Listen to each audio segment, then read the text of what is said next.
నేడు తెలంగాణ ముఖ్యమంత్రి రేవంత్ రెడ్డి రంగారెడ్డి జిల్లాలో పర్యటించనున్నారు. ఇబ్రహీంపట్నం, అబ్దుల్లాపూర్ మెట్ మండలం లష్కర్గూడలో మంత్రులు పొన్నం ప్రభాకర్ గౌడ్, శ్రీధర్ బాబు, స్థానిక ఎమ్మెల్యే మల్రెడ్డి రంగారెడ్డిలతో కలిసి పర్యటిస్తారు. గీత కార్మికుల భద్రత కోసం బీసీ సంక్షేమ శాఖ ఆధ్వర్యంలో కాటమయ్య రక్షణ కవచాలను పంపిణీ చేస్తారు CM Revanth Reddy.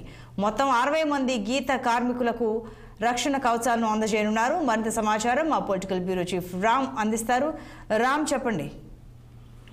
Good morning Santosh. ఇవాళ ముఖ్యమంత్రి రేవంత్ రెడ్డి ఉమ్మడి రంగారెడ్డి జిల్లాలోని ఇబ్రహీంపట్నం నియోజకవర్గం అబ్దుల్లాపూర్ మెట్టు మండలం లష్కర్గూడ గ్రామంలో పర్యటిస్తున్నారు. ముఖ్యంగా బీసీ సంక్షేమ శాఖ ఆధ్వర్యంలో 60 మంది గీతా కార్మికులకు కాటమయ్య రక్షణ కవచం పేరుతో రక్షణ కవచాలను అందించేందుకు ప్రభుత్వం సిద్ధమైంది. ఇప్పటికే తెలంగాణ వ్యాప్తంగా కూడా గీత కార్మికులు ఈ తాటి చెట్లు ఎక్కటము, ఇప్పటి వరకు ఉపయోగిస్తున్న పరికరాల వల్ల ప్రమాదాలు జరగడం, ప్రమాదాలు జరగడం, చనిపోవడం వంటి పరిస్థితులు చూస్తా ఉన్నారు. కాబట్టి తాజాగా లేటెస్ట్ గా వచ్చిన ఈ రక్షణ కవచాలను ఈ రోజు శాంపిల్ గా ఒక 60 మంది కార్మికులకు ప్రభుత్వం తరఫున అందిస్తున్నారు. ఈ కార్యక్రమంలో ముఖ్యమంత్రి రేవంత్ రెడ్డితో పాటు సంబంధిత అధికారులు కూడా పాల్గొంటున్నారు. అయితే ఈ సంబంధించిన ఏర్పాట్లను జిల్లా ఇన్ఛార్జ్ మంత్రి శ్రీధర్ బాబు, అదేవిధంగా బీసీ సంక్షేమ శాఖ మంత్రి పొన్నం ప్రభాకర్ గౌడ్, స్థానిక ఎమ్మెల్యే మల్రెడ్డి రంగారెడ్డి, ఎంపీ చామాల కిరణ్ కుమార్ రెడ్డి కూడా ఈ కార్యక్రమంలో పాల్గొంటారు. ఇప్పటికే సంబంధించిన